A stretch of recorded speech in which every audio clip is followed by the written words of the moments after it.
જાગો ગુજરાતમાં આપનું સ્વાગત છે।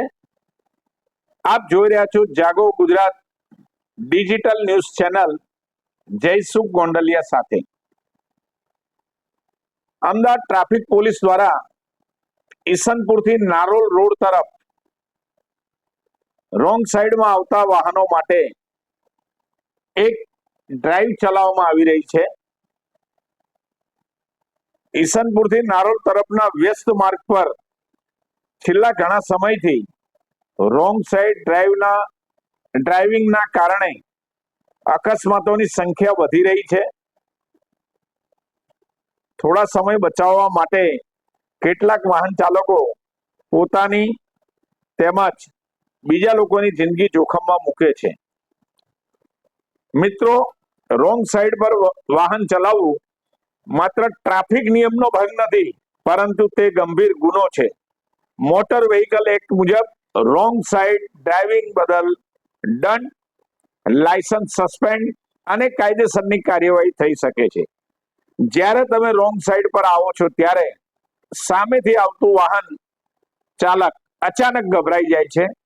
ખાસ કરીને બાઇક ચાલકો, સ્કૂલે જતા બાળકો, એમ્બ્યુલન્સ અને વૃદ્ધ લોકો સામેથી આવતા હોય ત્યારે આવા બનાવો ખૂબ જ ખતરનાક બની શકે છે।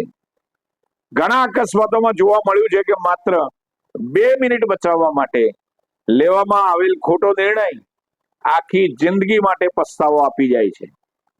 અમદાવાદ ટ્રાફિક પોલીસ આપને વિનંતી કરે છે, હંમેશા યોગ્ય દિશામાં જ વાહન ચલાવો, ટ્રાફિક અને સિગ્નલ નિશાનીઓનું પાલન કરો, હેલ્મેટ અને સીટ બેલ્ટનો ઉપયોગ કરો, અન્ય વાહન ચાલકોની સલામતીનો પણ વિચાર કરો।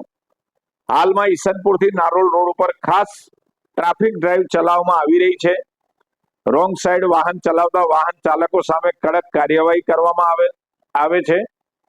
યાદ રાખો, થોડો સમય બચાવશો મહત્વનો નથી, જીવન બચાવવું ખૂબ મહત્વનું છે। ચાલો આપણે સાથે મળીને સુરક્ષિત અમદાવાદ બનાવીએ, ટ્રાફિક નિયમોનું પાલન કરીએ અને અકસ્માતો મુક્ત શહેર માટે સહકાર આપીએ। આ ટ્રાફિકની સમસ્યા સમગ્ર અમદાવાદ શહેરમાં છે। ઠક્કરનગર 4 રસ્તા, દેવરાજ મોલથી ઠક્કર બાપાનગર 4 રસ્તા સુધીનો વિસ્તાર, તે પણ સાંજે 7 થી રાતના 9 સુધી વન વે જાહેર કરવામાં આવ્યો છે।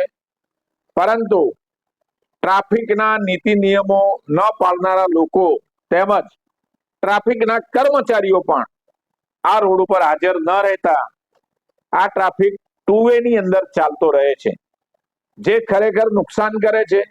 સમગ્ર અમદાવાદ શહેરની અંદર ટ્રાફિકની એક મોટી સમસ્યા છે।